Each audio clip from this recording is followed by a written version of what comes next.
but it seems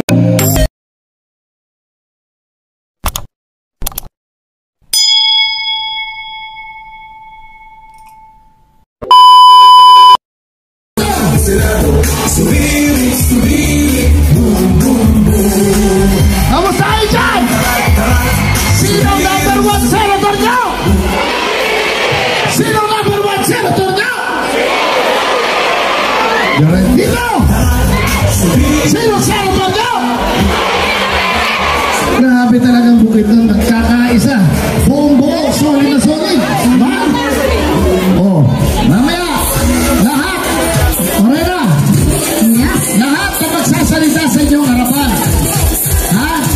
Magsasalita, papalakpakan natin, sigaw na may kasamang palakpakan. Okay ba yun? Lalo-lalo na pag nakita nyo si Robin Padilla mamaya.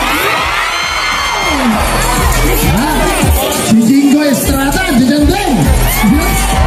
Ha? Sino ba? Ayan? Ayan na? May isang salita. Kaibigan no? Kaibigan ko? Siya si Inday Sara. Hanggang Subiri!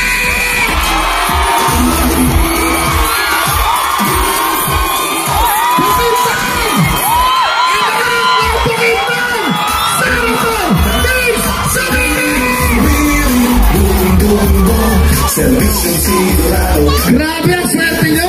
Meron kayong isang mix sa dili dito. Sino ba?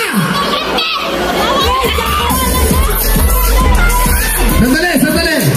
Inuulan nyo si Senator B. Sino? Nahiya ko nyo. Andiyan na. Ayun na. Siyempre, ang kaibigan ko, kaibigan nyo rin. Ang talaga namang nakamasa, ang anak ng masa, Senator Jingoy Estrada!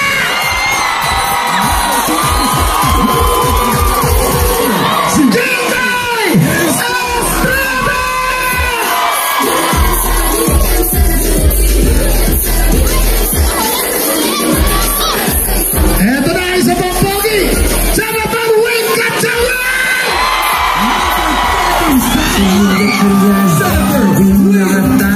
Wow! Sino ba?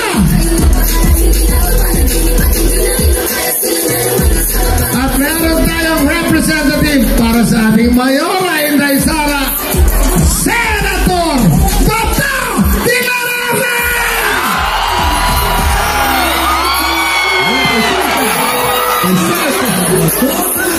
Narito na!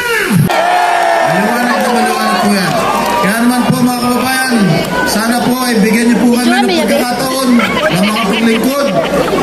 Bongbong Marcos, Inday Sara Duterte, Jingo Estrada, kung napapansin ninyo, kapwa kami anak ng mga presidente. Sama-sama kami sa isang tablado.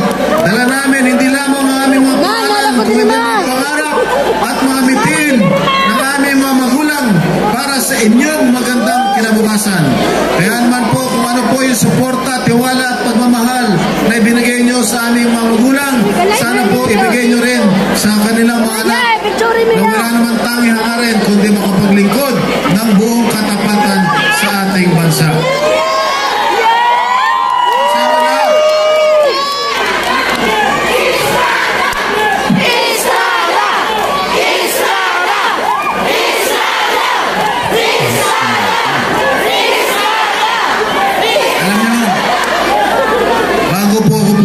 Sa Bukidnon, ako'y nagpaalam sa tatay ko.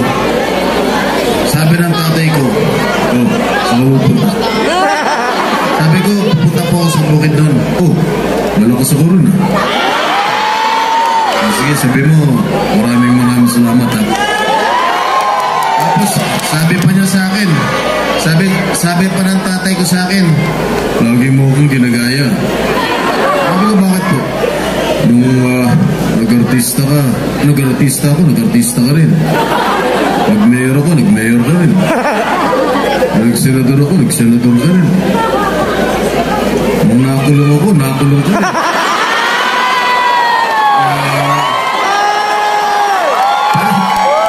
Pero pa isa. Nung natalo ko rin.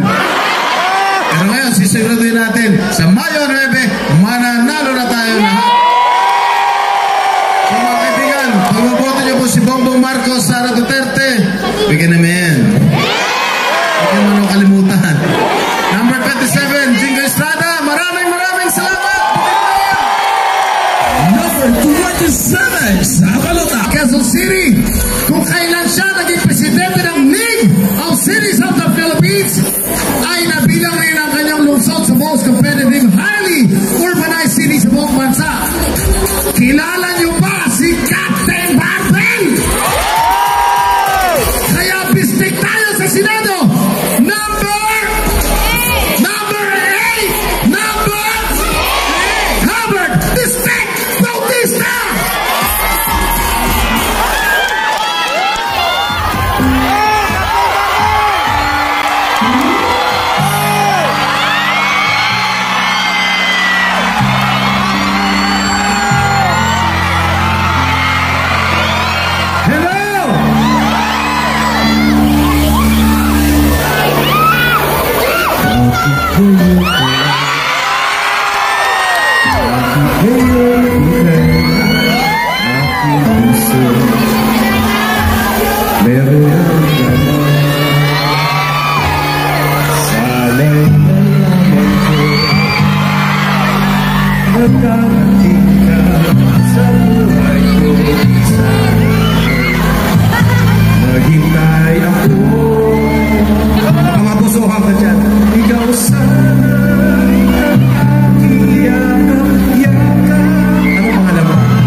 So, totoo yung sinasabi ng Jinggoy na maraming maganda sa bukid.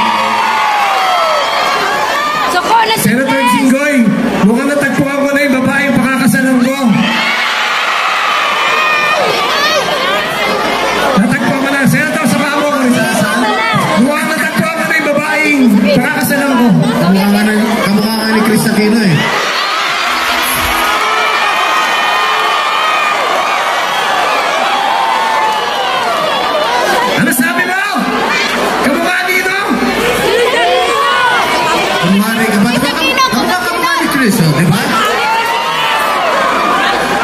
Parang mas kamukha ni Rufa to eh.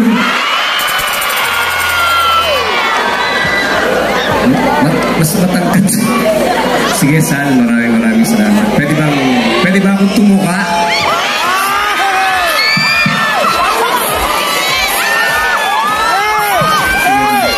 Kikis ako sa'yo. Kikis muna ako sa'yo, tapos kikis ka sa akin. Pwede ba yun? Sige, kiss muna. Ako muna kikis. Ay, mamaya na yan. Ako muna kikis. Okay. Wala, mamaya na yung sound. Okay, hahalik na ako.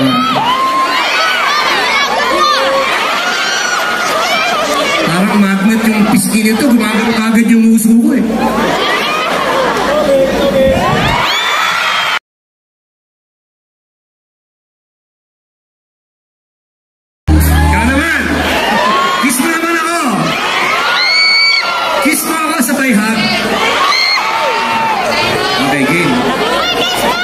Asya na pala.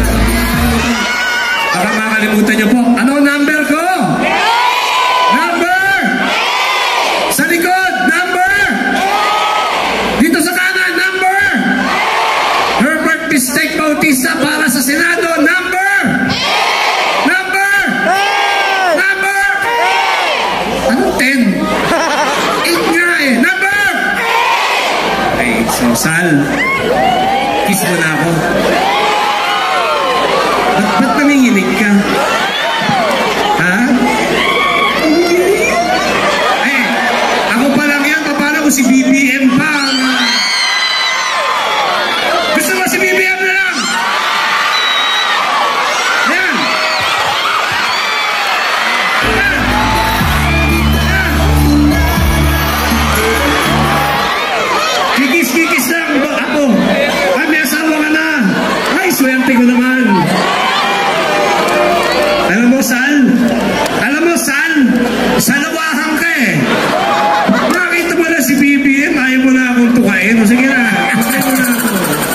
kiss.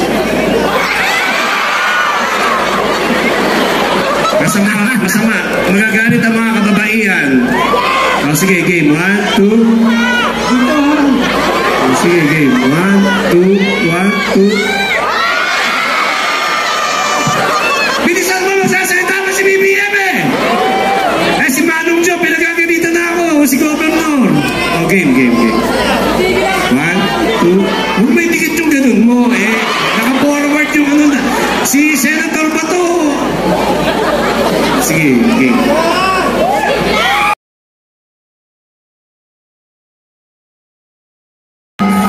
Maraming salamat. Thank you very much po. God bless sa inyo lahat. Thank you. Numero 8 sa balota. Mga kababayan. Numero... Sandali. Ba't ka ba sumasabi? Ito ka nga. Nagkakaroon yung mga ganda babae dito. Wala na ibigay. Hindi, nasabit lang. Ang ating susunod na kandidato. Pinakabatang naging Senate Majority Leader sa edad na 39. Siya ay nakapagpasa ng mahigit 100 batas habang siya ay nasa Kongreso at Senado. Kabilang na dito ang Bangsamoro Organic Law at ang Renewable Energy Act of 2008. Napakasipag at disiplinado dahil likas sa kanyang mga atletang gaya niya. Ang trabahador niyo sa Senado, ang anak ng Calvo Bukidnon, numero 64 at number 64, Senator Ming Zubiri! Senator Ming Zubiri!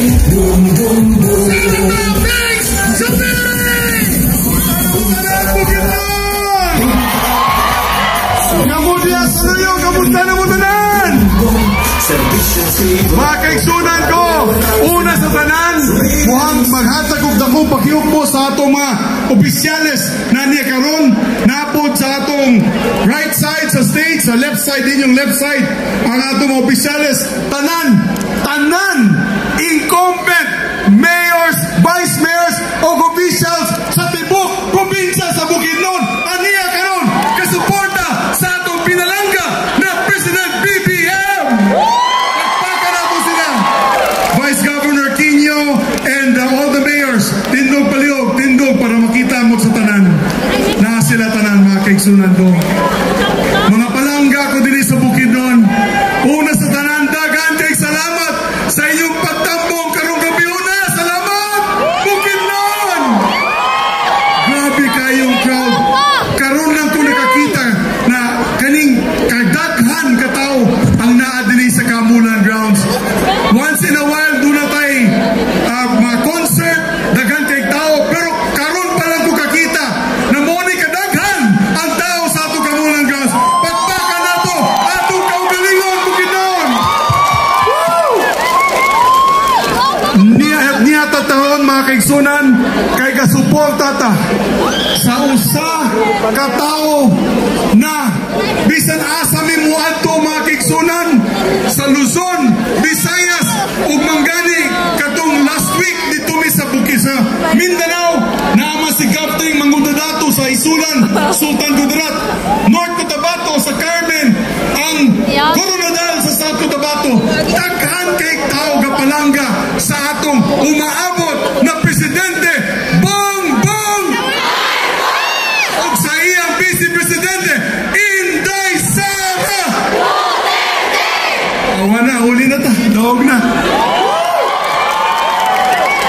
Mga kaigsunan ko, ayaw po nato kalimti ang atong amahan sa lalawigan sa Bukidnon na naghatag og 30 ka tuig serbisyo pag-alaga kaninyo. Walay pabor-pabor ang akong amahan, Governor Nunoy Joe Zubiri. Legendary governor na to. Mga kaigsunan ko din sa Bukidnon, na ako ipakita kaninyo na gamay na audio-visual presentation akong report card kay katong 2016 nagdagan ko pagka-senador, inyo ko gitabangan din sa Bukidnon, nahimo nyo kog number 1 tungod kay anak ako sa Bukidnon, kay palangga ko kamutanan mga kaigsunan ko. Ipakita nato ang AVP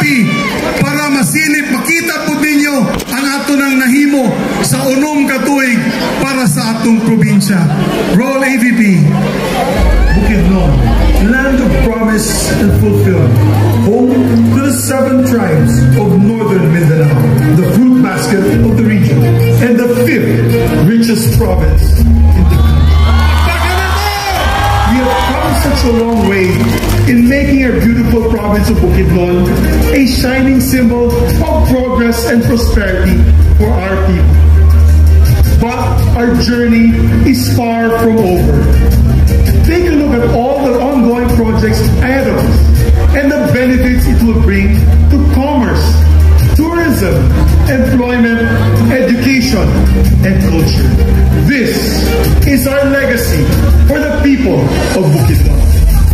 Located in Barangay Maray-Maray in Doctardos, we bring you the first Bukidnon Airport! Now, in the full construction, we will finally be able to bring Bukidnon closer to the world. With multiple flights daily, expect continuous flow of trade and commerce, tourism, jobs and opportunities to come knocking at the doors to see the marvels of Bukidnon and nearby cities and provinces. This flagship project is a joint effort of the Office of Senator Mig Zubiri together with Congressman Manoy Zubiri and the Department of Transportation. This 2.5 billion peso project is expected to be operational by the first half of 2028. Once we've invited the world of possibilities, we will also be ready to showcase our cultural and the various talents of our people with the Bukidnon Sports and Cultural Complex. Located in Barangay Lagitas, Balay-Balay, Bukidnon, and established on a 13-hectare lot provided for by the provincial government of Bukidnon under Governor Jose Maria Zubiri Jr. The Bukidnon Sports and Cultural Complex is a crown with many jewels. The design is inspired by the rich natural resources of Bukidnon. A museum will house the artifacts, books, and works of local artists, and will also tell the history of our province and the 7 tribes of Bukidnon.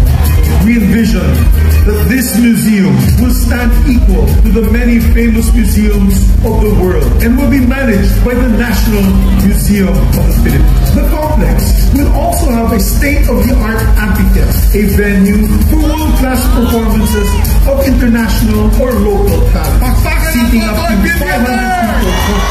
There, we can watch performances from the Philippine Philharmonic to the tribal dances of our very own indigenous people. The Bukidnon Sports Complex is envisioned to host many national sporting events, as the province can now host the Palarong Pambansa for the very first time.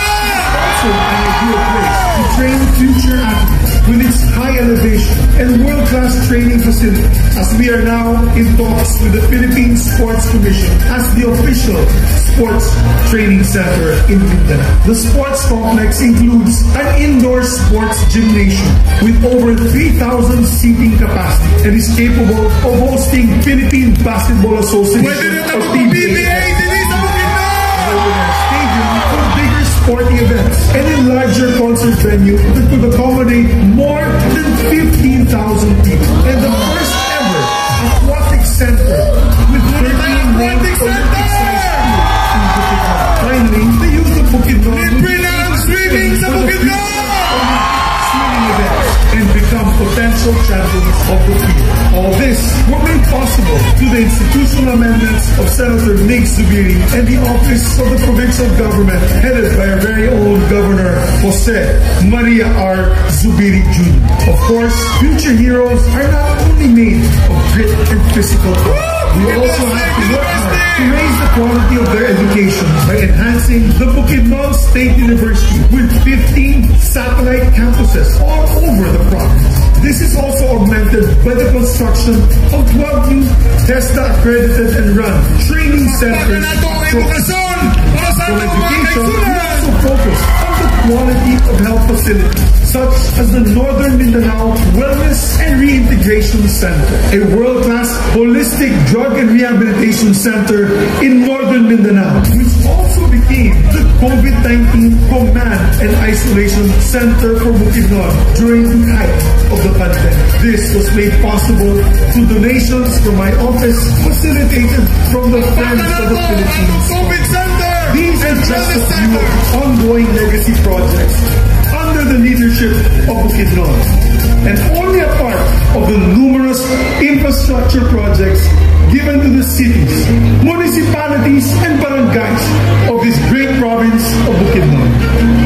These developments are built to make true to our promise to bring progress to Bukidnon and to ensure that our people may enjoy health, prosperity, and fulfillment in their lives through infrastructures and programs that will bring about jobs, tourism, culture, and commerce. I am Mig Zubiri, the proud son of our beautiful province. Padayon, Bukidnon!